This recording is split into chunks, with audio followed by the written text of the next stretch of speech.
Okay, we can cut that out. Hello, friends. I'm Steve Corja, and welcome to Best Served Raw, the Monday Night Raw Wrestlers Review Show, where we compare, congratulate, and critique all spots high and low, from bell to bell, pinfall to promo. Your ears will be graced by a terrific threesome of velvet voices, starting off with the most professional of all podcasters, the host with the most, whose reaches coast to coast, coming to you live from his lovely, humble abode.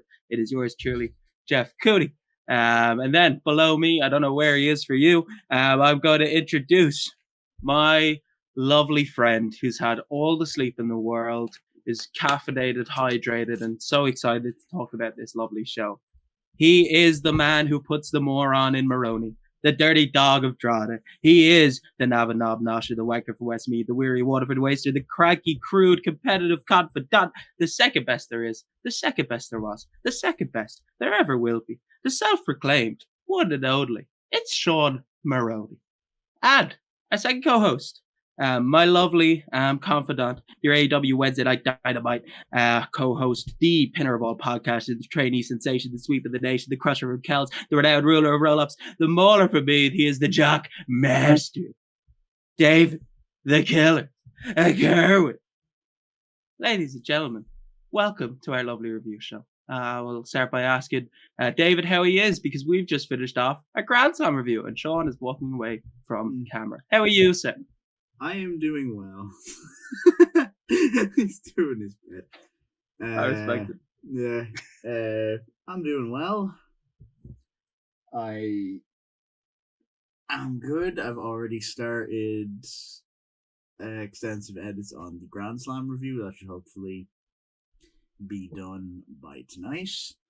And lovely stuff. Hopefully by the time we record this and the Grand Slam and Dynamite review should have gone out.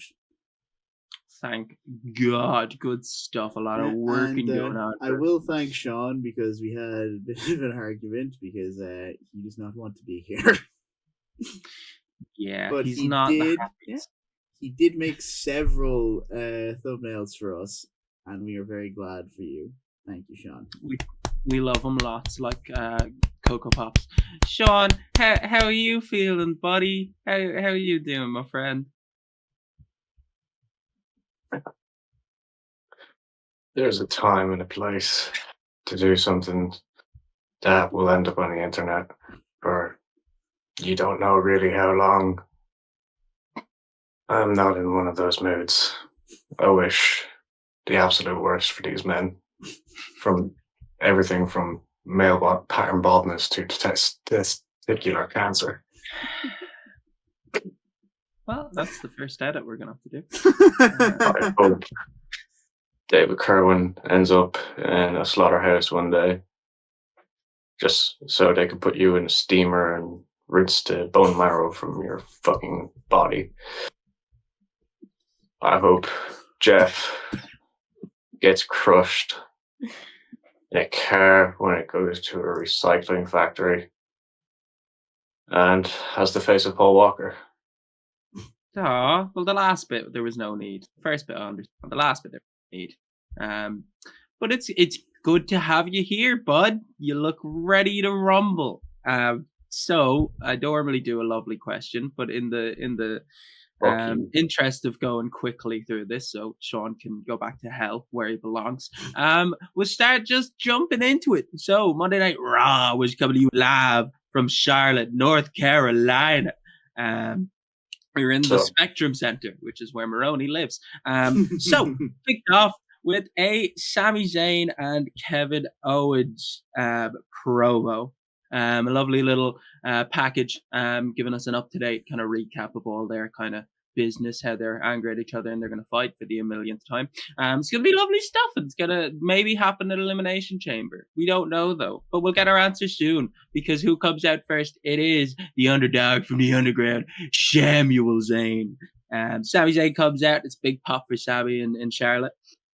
Zayn gives us a recap of the recap we just watched. He discusses how him and Kevin Owens are the two people in the business that are the most synonymous with each other, from bingo halls to main eventing WrestleMania together, and also having a Mania match against each other. they've had, arguments throughout their lives and their careers. It's bound to happen. But for this one, there is no forgiving and there is no forgetting what Owens did. The only problem with what Kevin Owens did is he didn't finish the job, and Sami Zayn is still breathing. He says he's not cleared, but he is good enough to go at Toronto at Elimination Chamber, where he's going to beat the piss out of Kevin Owens. Then Adam Pearce comes out to interrupt Sami Zayn, and he says everyone may want the match, even me, even Nick Aldis, even everyone in the back wants the match. But he's discussed it with Aldis, he's discussed it with the board, and medical have not cleared Sami. So he can't put the match on. Zayn then pleads with Adam Pearce, talking about the history. They've known each other for 20 years. You know how much we want this match. You got to give it to us. Pearce says he can't sanction it. He says he can't stop Kevin Owens if Owens wants to drag him up the concrete. He can't stop Kevin Owens if he wants to wrap a chair around Sami's neck and stomp on it. He can't stop Owens if he wants to pile drive Sami again. The match could be Zayn's last ever, and he doesn't want that blood on his hands. Zayn then says, what this means is also, Pearce, you can't stop me from wrapping a chair around Kevin Owens. You can't stop me from beating the hell out of him in the concourse, and you can't stop me from dropping him on his fat head. And then Pearce announces that, okay, the match will happen at Elimination Chamber in Toronto, Canada, but it will be unsanctioned, meaning that WWE are not liable for any injuries or anything to the competitors in the match. So we have a match set up for Elimination Chamber. Sean, how do you feel about Kevin Owens versus Sami Zayn Part 1 million at Toronto? I know the Fed are fond of advertising matches and not sticking to their promises. But if they're going to advertise this as Sami Zayn's last match, my fucking God, I hope it's his last match. I hate that stupid ginger Canadian Saudi Arabia praising bastard. Ooh. He deserves all the fucking hate in the world. He probably supports Palestine. Fuck him. Yeah, because we don't support Palestine at all. They're not in Ireland. No, we're not known for that at all. We're not Palestinians. But moving on from the geopolitical issues that Sean's brought up, David, how do you feel about Kevin Owens versus Sami Zayn in Toronto for Elimination Chamber? I mean, making it an unsanctioned match probably the right call. Just let them get as much fluff as they want to. If they're not going to do this at Mania, might as well up the ante for this B show.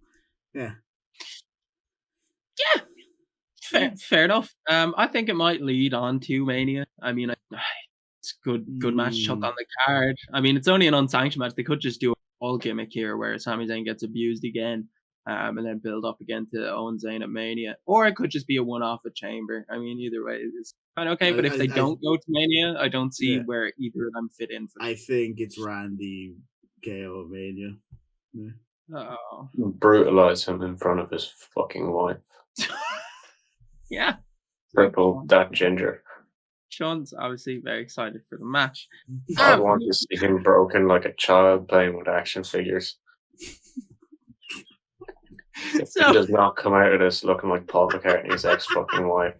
Oh, Jesus Christ. Okay, wow, all right. wow. All right, buddy. Calm down. Just because you're in a pissy mood. All right, there's no need to break those Sami sort of Zayn things. better look like a fucking rotisserie chicken by the fucking end of this. I swear to fucking God. It was not worth watching. Delicious and mouth-watering? Okay, I respect And beheaded and rimless. Oh, wow. Oh, Next. next. Sean's not coming to training today. So, next we had a lovely little Jade Cargill recap giving us the possible attackers of Jade Cargill, who maybe put her on that windshield. A little recap there, which was lovely, of all the stuff on SmackDown. Then we had a Judgment Day, Judgment Den segment. Carlito talks about how he needs someone's credit card to get the DLC for 2K.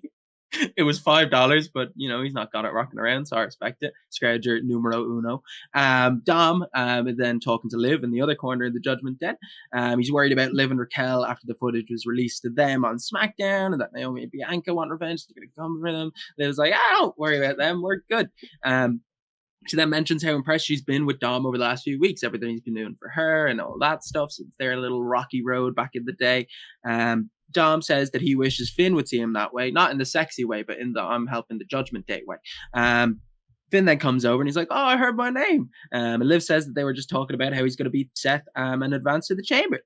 Finn says at the end of the day, there's going to be 3 members of Judgment Day in the chamber. Unless Raquel gets beaten by Roxanne Perez, which would be a bit embarrassing, wouldn't it, Raquel? Raquel then kind of gets a bit pissy and says she's got to handle her business. Finn better handle his too. So a lovely little setup for the 80th installment of the downfall of the Judgment Day. But at least Carlito's having fun with 2K. That's always a highlight. Kerwin, any thoughts deeply on this segment before we move on to the match?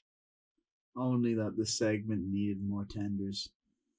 Yeah, more chicken tendies, honestly. I feel like another man who needs some chicken tendies is Sean Maroney. Maroney, what are your thoughts on chicken tendies and the lack thereof in the segment? Of course, you fat fuckers will bring up chicken tenders. Mr. Skinny Fat. All right then. Okay, you're just being a delight today, mate. Being absolutely.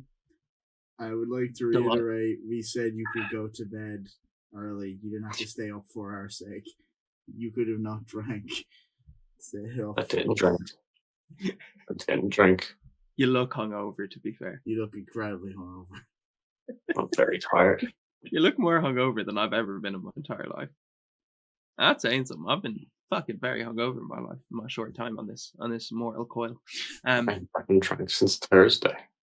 Oh, look at you, buddy. I'm proud of you.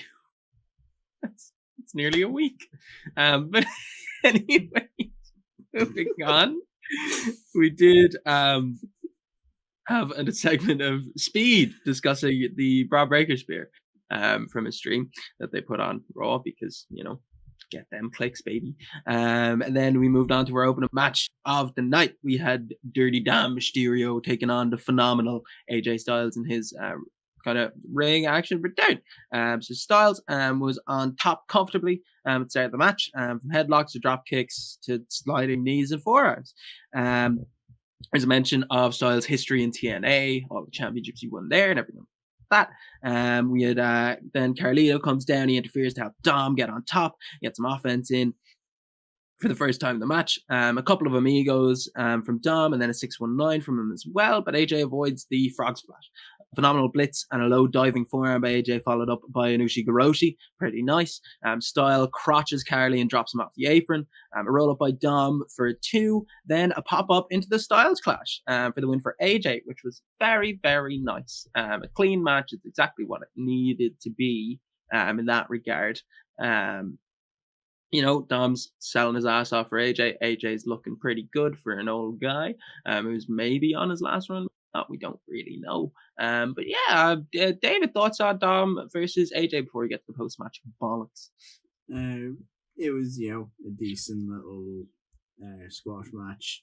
And I think just someone brought this up on Twitter yesterday. I saw this, that it shows a lot of trust in Dom that he's been the return match for CM Punk, Randy Orton, and now AJ Styles. It's a good thing. It's a show of faith in him. I mean, yeah, he is all jokes aside and kayfabe aside, he's one of the hardest working guys there. In terms of matches per year, he's been killing it the last couple of years. Really getting his in ring. Safe worker, yeah. Yeah, Brad would like him. But Maroney, any thoughts on AJ and Dom's stuff and their kind of feud as it's been the last couple of weeks? I think if you want to make this feud interesting, I say you bring the political beliefs into it, considering AJ's a redneck and Dom's a filthy Mexican. That's number 3 to get rid of and get it. But anyway, lovely. I'm glad you're here. Really. And then after the match, Bron Breakker comes out. Goes to Spear Styles post match, but AJ sends him straight into Dom instead. Dom gets broken in half, and sends Braun out of the ring. Then Braun chucks his shirt at AJ, and AJ catches it one-handed. It was delightful. It was really nice stuff. obviously build into an IC championship match between them, either going into Chamber or possibly a Mania setup for them, depending on what they want to do. I assume they might just do Chamber, depending on what they have announced by next week. Oh, you could totally take this to Mania, and it'd still be, worthy of it. Hopefully, AJ could get a good match out of Breaker, even though his kind of Mania history isn't in the best from AJ Styles. But like he's experienced with Steiners, he knows how to beat them. That's true. It's very true. Sean, I'll go to you first, mate. Any overlapping thoughts on Breaker and Styles? Any political beliefs you want to bring in there? Or? Oh, I've got plenty of political beliefs so I can bring into this, Jeff. Go on, buddy. Go on, so. Stage is yours. I think AJ Styles should get a sex change, enter the Women's Rumble main event Mania as the second proper Women's Mania to main event WrestleMania. Win the championships, go on for a full year, and not lose them because he was pregnant. So that's number 4. 4 cutting out. That's good. We're up to a lovely rough start. David Kerwin, thoughts on Braun Breaker and AJ Styles' little bit after the Dom match? I mean, it's a good little setup. It's a match I think a lot of people want to see. AJ's been on a pretty good return of momentum since he came back. Yeah. Mm-hmm. He looks great, as we saw in the match earlier. I am excited. Kill him, Braun. Yeah. Yeah, him and Braun should be a lot of fun. And on a real note. So after that, we have an announcement that Julius Creed is joining Team Cormier as a coach in the Ultimate Fighter. Weird, but all right. I mean, it makes sense. He's a wrestler. Proper collegiate wrestler. Proper grappler. So that's good stuff. We then have a tag title match recap and a Creed's promo. Creed's and Ivy Nyler there. Ivy says they need to focus up since they promised Master Gable to have belts by the time he's got back. Ivy says she's going to take out Dakota Kai. And then Dakota Kai walks by and says many women have tried to take her out, but they're way tougher than Ivy. It's the cringiest load of bollocks I've seen on my screen in a little while. Did not get me hyped for the match. Did not get me excited for Lyra's title defense, which would be her second belt that she's had. First, I think. While now. Yeah, so that's going well. Good job. Kind of a nothing promo there. I don't think there's any deep thoughts from any of the two lads, and I fear to ask my only thoughts on any segment, including women. So next we had a WWE 2K25 promo. We got a little clips and little bits of what it's going to be. Happy days. It's looking like it's going to be a little fun ride. And next we get Ivy versus Dakota Kai with Lyra Valkyria on the outside in a number 1 contenders match for the Intercontinental Championship. Pretty standard stuff here, nothing like major, nothing out of the park, blowing me out of the water. Dakota starts on top. Ivy catches a jumping side headlock takedown, dumps her over the top to take control. Some nice hot dogging by Ivy with the kind of tricep dips while Dakota's stuck in the tree. Whoa, that was kind of fun. A little fiery comeback, ending with those 2 big corner kicks and that kind of sunset flip back cracker that Dakota Kai does. Really nice.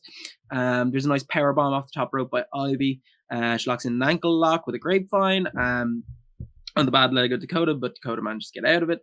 There's a really evident heatless booyah spot that they did in the middle of the ring, ending in a slam and a 2 for Ivy.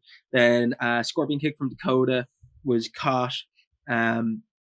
And then she managed to hit one, and then trade roll-ups and another ankle lock by Ivy, but a rope hung stomp and a GTK from Kai gets her the 3, and a shot at the Women's Intercontinental Championship against Lyra in the future. So we're running that back. I mean, it's just a shame they're not doing more with Lyra. They gave her the workhorse belt, and she's not really workhorsing it. She's like, it's a shame. I mean, she's dumped out of the Rumble by Ivy. You would think would set up that, but no, we're just going back to Dakota Kai, I guess. Sure. Fun. Sean, any thoughts on Dakota Kai and Lyra Valkyria having a rematch? I don't see the point in setting up a feud with Dakota Kai when she's as brittle as fucking paper mache. She's going to be injured by the time they get to the payoff of the whole fucking thing. If she's going to win the championship, to which they probably will do, considering if they're going back to this fucking she didn't win the first time, it means they're just passing it like hot potatoes. And I don't fucking mind a hot potato. I enjoy a hot potato. But if you're going to hot potato it onto someone who's going to fucking vacate it fucking next, like, just give it to someone who actually could do something with it. Ivy Nile could actually do something with it. Fucking, as much as I don't like Ivy Nile or the Capri brothers, fucking Ivy Nile can at least compete with it. Fucking, I'd actually be more excited if it was on Natalia, because Natalia could actually have a consistent fucking run with. Just don't let her do it more. I think the entire women's division's in a shambles at the moment. From the releases of the lesbians to knowing that you could easily just reinstate them by having Raquel do just be fake Sonya. It really shows that they're completely directionless. It shows that they have no ideas and they're kind of just going, look at all these women we have. What do we do with them? It's a good dissection. Who would you like realistically put the IC belt on if you're going to switch things?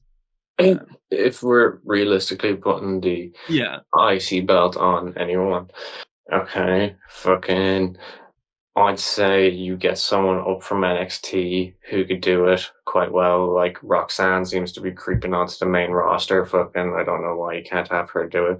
Or if you want to establish the belts, kind of like how they did with Seth with the World Heavyweight Championship. You give it to an established star, give it to them for a while to the point that everyone's sick of seeing the belts around them, and then fucking pay it off to someone that fucking can become a megastar. Fucking, in this instance, you can do that with, say, Liv Morgan, get her out of the fucking World Heavyweight Championship fucking division with Rhea, because everyone's sick of that feud. Have her hold the belt to the point where everyone's sick of it, which, trust me, will be very quickly. You don't need to fucking hold it until Mania. You could do it till SummerSlam, and fucking, I'll be honest with you, that's at a stretch as well. Or you can get someone fucking that's up and coming and get her to drop the belt to them. You could have Liv hold the belt and then say, maybe when Roxanne is ready and officially on the main roster, drop it to her.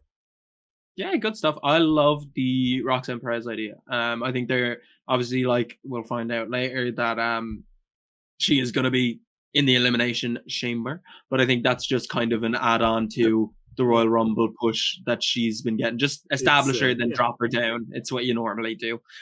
So I could see it WrestleMania, a bit of Roxanne and Lyra. I wouldn't be against, give her a big title win on the first kind of Mania, and then maybe try and do something with Lyra, maybe give her a bit of a character, Secondary choice, if you're not going to put her in the chamber, have Io in the IC title scene. I got secondary choice. Yeah, I got secondary choice as well. Yeah. That's all I got for that. What were you saying? Sorry, just get the mic cut out a little bit. Oh yeah, if you're not gonna have Io in the world title scene, have her in the IC scene. It cut out again as soon as you were like, oh right. And then it's good to know that Kerwin has live censoring on for himself. I need a feature like that. Hello, well, my mic is picking up. No, very echoey now. It's just what happens sometimes. Maybe the last couple of times when you dropped off the call back up, it kind of solved it. All right, give me a second. Like we already have a mid-card championship holder who can't cut promos, so we don't need to. Oh, damn you. Just, if Io's not in the chamber, just put her in the title scene. What could be the harm? Everyone would like to see her with the belt. That's if she loses it in a fucking shit Money in the Bank cash in fucking like moments later. Whoa. Oh. To diffuse the tension, let's leave that there. So next we get a couple of promos. We get a promo show they're doing. It's gonna be fine. It's just gonna be like Level Up 2.0. We have an Uso. Sorry, what? Sorry, they have there are rumors that they may be reviving the Evolve Championship as well. Oh, that show. Yay! More content. That's what we need. But yeah, we have that. Then we have an Uso and Gunther recap, which is fine, just going through last week. And then we have a promo for LFG, Legends and Future Greats. I watched the first episode the other day. It's phenomenal. It's exactly what you think it's going to be. Oh, it's like Tough Enough 2.0, and it's great. If you haven't got a chance to watch it, I would recommend it. It's a fun little hour of Bully Ray and Undertaker kind of bullying the rookies, and it's great. But after that, we get Gunther coming out. So Gunther comes out and does the Jey Uso entrance. It is phenomenal work. He starts off in the kind of concession stand as Jay normally does. He was like, I thought I'd see this for myself. So he walks out and he talks about how a simple gesture for simple people has gotten people way too rabid about Jey Uso. Gunther then says that him performing for the people is like reading Shakespeare to a dog, which is great. Zack Sabre Jr. quote. Yeah. It's good stuff. Then a fat kid steps up to Gunther, and Gunther tells him to move before things get messy for the kid. Obviously continuing his thread of, I will beat up children. I don't give a damn, and I respect it. Well done, big baby Luke. You're doing well, son. Gunther says he's sick of facing people who can't lace his goddamn boots. He thought he could talk sense into Jay, but all these people yeeting with him have doomed him and dug his own grave. Jay's blood will be on the fans' hands. Gunther then goes to the commentary table to talk to Michael and Pat and see if they think that Jay has a chance against Gunther. Pat says that he thinks Jay can beat him at Mania, and out comes the Yeetman for the save because Gunther was about to murder Pat McAfee. Then, I don't know about 20 skinny men, but there was at least 10 that came out to try and stop Jay and Gunther from, tearing at each other. Like, the Gunther stuff was a lot of fun in this, but, like, it just feels like unless they introduce another layer to it, they're doing the same stuff for the last couple of weeks. Make it a bit more interesting. This is a Mania match, and it's supposed to be a main event Mania match. So, I'd enjoy if they could get another dimension onto this story. Maroney, thoughts on Gunther and Jay? Part of the reason I don't watch Raw on a week-to-week basis is because I don't need to. I can watch maybe one every 3 Raws, and I'll know exactly where I am in the story. I will know exactly what's happening because they don't progress shit at all. It's just the same promo or the same segment reworded, different timings. It's almost like, they don't have Pete Dunne there anymore to catch the 27 different camera angles, so they have to do the same promo fucking 5 times so they can get it from different fucking points of view. I don't find it riveting. Like, don't get me wrong.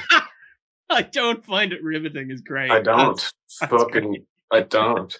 Like, I enjoy the Fed when the Fed is in that whole mood to go, hey, let's progress some stories. Hey, let's pique some interest. Hey, let's get the best feud of the year going and the best fucking match or the best fucking card, because that's when they're at their best.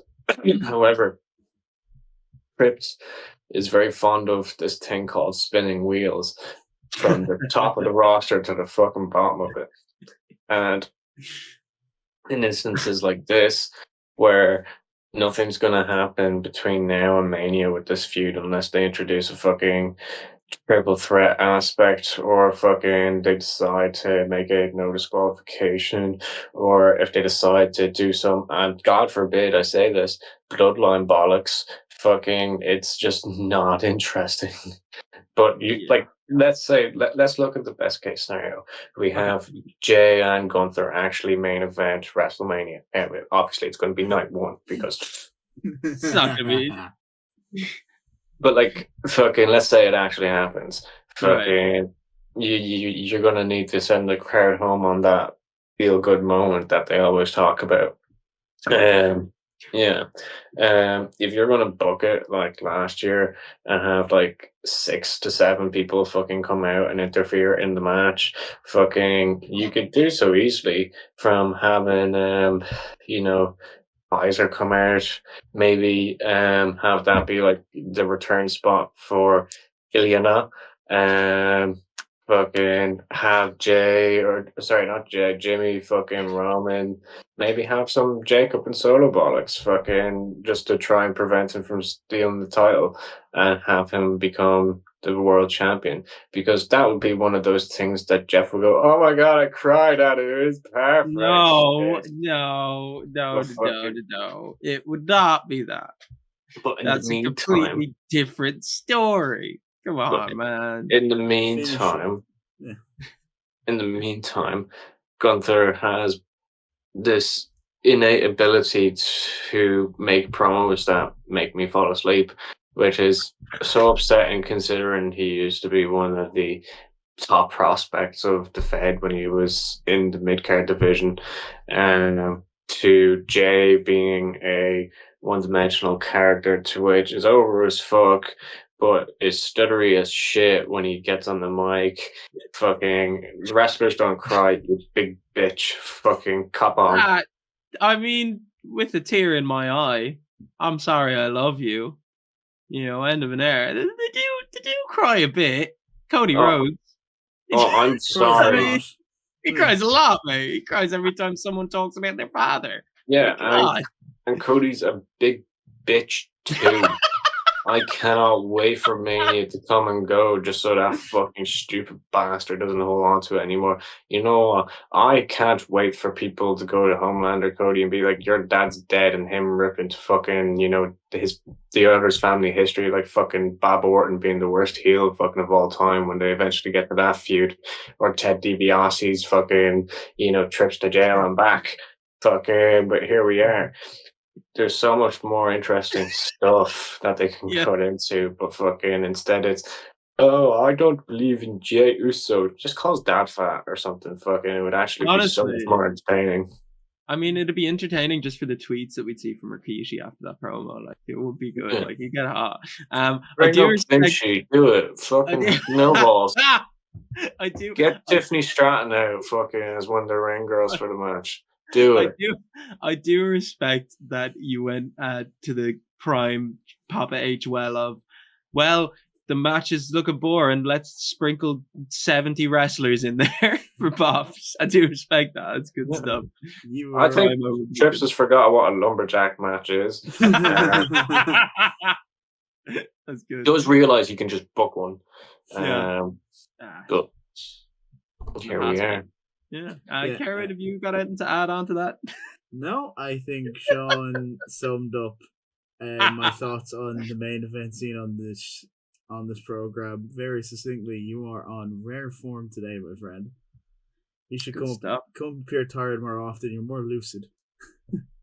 Well, let's go to one thing that's also been done into the ground. We're backstage with Liv and Raquel because we weren't just backstage with them a minute ago. They're asked about the footage of attacking Jade. Liv dismisses it and says Raquel is going to squash Roxanne. They admit that they wouldn't feel bad if they were the ones that did attack Jade. So, you know. I still think play, it I was guess. Bianca. Yeah, I still think it was Bianca as well. I mean, that's the only thing that makes sense. But anyways, I think it was Triple H because he couldn't see her talent. so, moving on to another bit of new flavor. Penta versus Peter Dune. We haven't seen this before. So Penta comes out to a big pop as per usual. He's very over. Pete Dunne comes out to crickets because people have no taste. This match screams like prime black and gold show opener for TakeOver. Like, this is what this would have been. This is why Triple H put this match on. It's like, oh, I could have done mad tickets with black and gold. But he didn't do that anymore. So for the match, Penta's in control in the early beginnings until Dunne hits a low drop kick. There's nice work from Dunne on joint manipulation with fingers, elbows, knees. Penta just breaking them down. Penta gets a bit of relief off a backcracker, but joint manipulation has Dunne back on top again. Kaiser comes out to watch his little bear boys go at it. Nice Rana from the apron to the inside of the ring by Penta and a DVD earful. A nice reversal of the handstand dropkick into a running powerbomb by Dunn. Pete then over the top with a backflip off the buckle is caught into a Mexican destroyer, which was very, very smooth. Very nice liquid wrestling. Good job, boys. Kaiser then gets in Penta's way and gets Dunn back on top, but Peter Dunn is not happy about this and gives out to him. Then Penta sends Dunn into Kaiser, hits a Penta driver for the 3. And after the match, Kaiser drops Penta, and then Dunn and Kaiser go at it, only for Penta to get his heat back by a tope con hero on top of both of them. So this is a triple threat we're going to get at some stage, I assume. They love their triple threats. Good stuff. I think Penta maybe should be more so in contention for maybe a title. I mean, he's over enough. Like, I get you're doing your Braun and AJ, but maybe throw him in there, or like I assume a match with Mysterio at Mania, because that's what they do with the luchadors. So yeah, David, thoughts on Penta and Peter Dunne? Yeah, it was a good bit of fun, you know. Penta was obviously going to win this. Sad to see that Dunn has become Raw Ziggler, but you know, what you do. I'm just going to say, in regards to the title match, Gunther obviously very famous for his chops. Now, he's taken plenty of chops himself, the big lad, and he said the single hardest chop he ever received came from Penta. Yeah, it give made me him bleed. Yeah, give me that, please. It would be delightful. Sean, at risk of being cancelled by asking you your thoughts on this, how did you feel about Penta done? Huh? Good stuff, bad stuff? Fuck, the stupid prod, he deserved to lose it. Yeah. Agreed. Anyways, moving on, we have a little backstage segment of Jey Uso where he says he feels underestimated and cuts your standard fiery "I'm gonna beat the big bully at WrestleMania" promo. Fine. Then we have a Padastrator giving a shout out to Bailey for her performance in the NBA All-Star game there last week. Then we get a Roxanne Perez promo, just detailing who the hell she is. It's very good. Roxanne Perez can cut a nice little promo. It'll be good to see what she does kind of in the future weeks going on. Then we go to the War Raiders for their promo. The Raiders say that the Creeds aren't cut out for war. They've made the mistake of their lives, and the next time they meet, it's going to be war. So poor Creeds, I guess. And then we move on to our first Elimination Chamber qualifier, which is Roxanne Perez, the Prodigy, versus Big Mommy Cool Raquel Rodriguez. So at the start, we have your general size versus speed kind of conundrum. We have Perez getting chucked around the ring like a bag of spuds by Raquel Rodriguez. Perez tries a tope suicida, but Rodriguez catches her and lawn darts her into the post on the outside. Perez does get her own back then, though, rocking Raquel, hanging her up on the ropes and taking out her base. There's a nice DDT and springboard lion salt, clean as, but the power from Rodriguez keeps coming back against the Prodigy. Out come the tag champs to take their pound of flesh from Liv Morgan, though. Raquel Rodriguez gets distracted, and then off the ropes is a pop rocks from Roxanne Perez, and Perez gets inserted into the chamber as the final member. So it's going to be fun to see her. They obviously have big ideas for Roxanne Perez. I mean, the longest woman to ever be in a Royal Rumble. She's going to be in the chamber as well. I assume they might drop her back down, maybe make card stuff for Mania. But it's good. It's good to see them, you know, pushing more kind of newcomers. Thoughts? I will add that at the same time, Grand Slam was airing actually a little before. NXT Vengeance Day happened, and she, alongside her friend Cora Jade and Bailey, took on Julia for the NXT Women's Championship as well. So she's been all over the place in a positive way recently. Yeah, a match that was unfortunately not too lorded over from what I've seen. No, people weren't a big fan of that at all. To be fair, the blame is not on Roxanne for that, from what I heard. Oh, I'm not saying anyone's to blame. Everyone has bad nights, but it was maybe overshadowed by the new Shield. But anyways, with Mr. Osiris Griffin to go. Sean, any thoughts on Roxanne Perez in general, going into chamber and stuff like that at all, or? Christian's TNA Hall of Fame ceremony was more entertaining. Whoa. Nice. All right. Nice. Now we go backstage to Seth Rollins. Rollins obviously hyping up his qualifier match that they'll have in the main event. Rollins says he needs a win tonight to get to the Chamber and get to Mania. Finn Bálor needs a win, but Rollins needs it more. So that's thanks for that, Seth. That was great. Next, Karrion Kross steps into frame. Karrion Kross calls into question Jay beating Gunther and Rollins winning the Chamber. He thinks they're both delusional. Or worst of all, the belief of Sami beating Kevin Owens in the state that he's in. Grand, not the strongest bit of stuff from Karrion Kross, but I'm still enjoying his little bits and bobs here and there. That little devil on the shoulder bit is pretty decent. I assume we'll get a Karrion Kross Sami Zayn match at a Raw in a couple of weeks or something, probably. Yeah, it's fine. It's fine. Nothing major. We do get an Io Sky promo next. Weird, different. Actually not bad. To be fair. Io says that her path to Mania isn't clear. But last year she was champion. This match with Rhea is all she needs to get there. Every time they fought in NXT, Io came out on top. She's gonna punch her ticket to Mania by beating Rhea and taking her title back. It was nice, like stylistically done. Like similar to Nakamura's, it was a mix between English and her mother tongue, which is nice to see, because obviously you're going to be more comfortable when cutting a promo in your own first language, and you have the subtitles there to help. The kind of underwater stuff was cool, like the shots were really cool that they used for it. But yeah, I think her and Rhea is going to be fun. Not that she's going to beat Rhea, but it's going to be a fun match. And as David said, yeah, maybe kind of mid-card situation for a mid-card belt match. Maybe do a multi-woman for that or something. Ladder match. Yeah, just do it. Yeah, just chuck a ladder match on, because they like no in the IC title in terms of the women's division. So chuck it a stipulation, get a few women in there, and let them bang her. That's kind of a quick solution. Any thoughts on it, David? As I make Io Sky? Just add on, it's obviously disheartening to see that we're not going to get Io and Rhea at Mania, which a lot of people wanted, including myself. Yeah.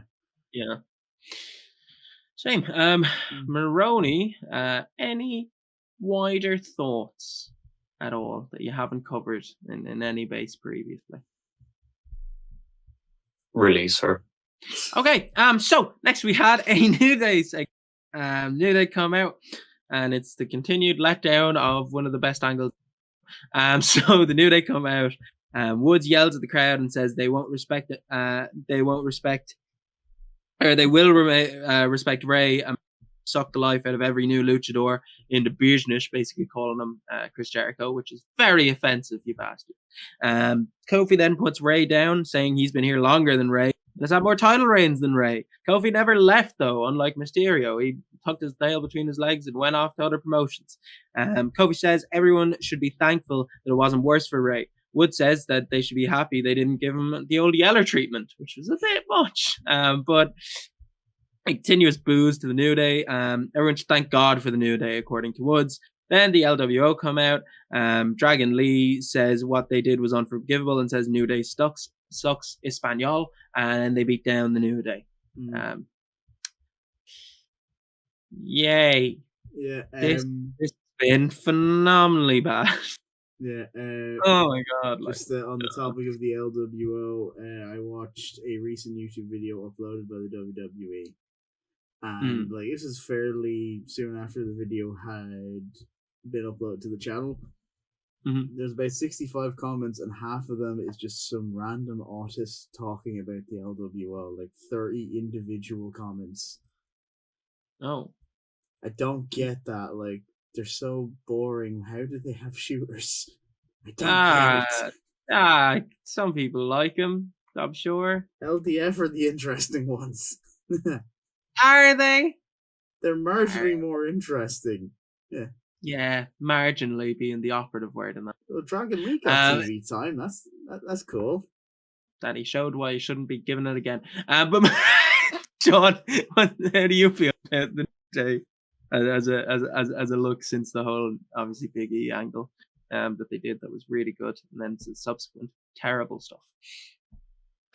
I could have stopped watching all New Day content from the Big E angle and pick up when they decide to pick up their story and be somewhat still in the loop. majority in the loop of what's happening with them, just missing all the shit bits. Triple H doesn't know how to do 2 wrestling TV shows a week. It's why Shawn Michaels does NXT now, because, well, 1, he needs money for his drug problems, and 2, Trebs is definitely not doing 3. That's why they have Road Dogg doing SmackDown now. DX is really running the gaff in the big Fed. Let's see how that goes. Hope Luke enjoys. But shit's not going to happen until they're on Netflix, so suck it. Quite literally.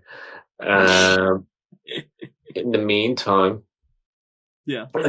I'm happy with, the fact that it's going at a snail's pace. They're getting their moments of TV time. They're back on the same page again. And when they decide to cut whatever package that they decide to cut for WrestleMania, it's going to have fucking nothing. Yeah. Yeah. I mean, a bit pessimistic, but maybe more so realistic with the way that they've been handling one of the best angles they've done.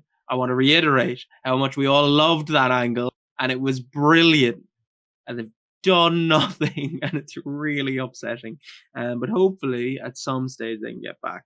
So after this, we had Naomi and Bianca backstage. They said that they're going to be the last 2 in the chamber, and one of them is going to go on and face Rhea at Mania, or Io, because they do remind us that she is a match. So yeah, she might be there, but she won't. But she might. But she won't. And then we move on to our main event of the evening, which is Rollins versus Balor. This was fine, like most of the rest of the show. These two obviously have a history in terms of kayfabe and outside kayfabe. They have a lot of things that have intertwined and intertangled in their past, namely Becky Lynch. And we start off with Balor jump starting the match, attacking Rollins before the bell. Balor starting off hot, and on top taking the beatings. Rollins hitting the pedigree really quickly for 2. Shout out Papa H. Rollins then avoids a coup de grace and drops Balor for some space. Rollins puts the boots to Finn and hits a tope suicida on Balor, getting back in control with a springboard knee strike. Then this is when Seth's hair being stuck to his beard really started fucking pissing me off. I mean, I understand like people getting annoyed about people fixing gear and stuff like that in a match. Get your hair out of your beard, you absolute animal. But apart from that, Rollins is going after Finn's knee, and Finn is going after Rollins' midsection. Not that either of them let it affect what they do. They just kind of sell it for a second and then forget about it and sell it for a second. No respect for the business. But after this, we have Rollins dropping Balor knee first on the reinforced announce table, just to make sure no one's forgotten about it. It's really kind of 50-50 booking for the most of the match, like both of them cancelling each other out, which makes no sense in terms of Finn, because Finn's not been at the level that Rollins has been at in a long time. But it's not his fault, obviously. Like, he's great, but booking wise. Then I only just realized that there was like flashlights on, everyone had their flashlights on, waving around in the arena. I don't know what that was about at all. It was never explained, and I was very confused. But it stopped soon after. But then we have a nice snap DDT, running knee and a moonsault for a 2 by Rollins. A slick catch of Finn's kick and transition into a buckle bomb. That was really, really nice, kind of liquid stuff from Seth Rollins. Balor it's a knees up when Rollins goes for a frog splash and covers Seth for a 2. Pedigree for a 2 from Rollins. Well, it was a 3, but Balor was late kicking out, like very late. The crowd started chanting bullshit. Rob Zapata got hit with a socket from Rollins, which kind of quelled him a little bit. Coup de grace for a 2. Rollins rolls out of a crossface into a stomp for the 3. He moves on to Chamber in a match that we all knew what was happening like 2 weeks ago when it was announced. But thoughts on the main event, David Kerwin? The saga of Pinn Bálor continues. Yeah. For how much TV time he gets, he has to have like one of the worst like win-loss ratios on the main roster. It's really upsetting because we love Finn. He's great when he wants he's to be. Irish. Not even just that he's Irish, but like he's the reason our scene exists. Yeah, it's also very true. But real shame that they're not doing anything with Finn. I assume he's going to lose to Dominic at WrestleMania or something. So that's going to be great. But yeah, Sean, have you got any Seth friggin' Rollins versus Finn friggin' Balor? I'm surprised you're not aware of the context that the Fireflies come out when the crowd is bored of a match. They did it with what match was it? I think it was Naomi versus Chelsea Green. Fucking not even the championship match. They did it like a month and a half ago or something during their match. But yeah, that just goes to show how much this match was worth watching. And just to clarify, Greg, I didn't watch it. I'm not going to watch it. It was not worth watching. Watch the show. Why do you think I watched the show? I'm only reviewing the show. Why would you think I've seen the show?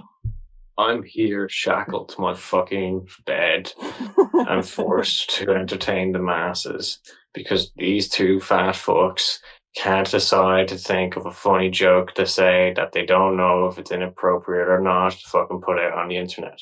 Unlike me, I don't give a shit. Fuck about this. Right, that was lovely. And that was Monday Night Raw. Yes, it was. One of the most missable shows I've reviewed in a while. But I suppose we're getting ever closer to Elimination Chamber. And the only thing keeping me alive is the idea of John Cena and CM Punk having a face-off in said Elimination Chamber. That is giving me life.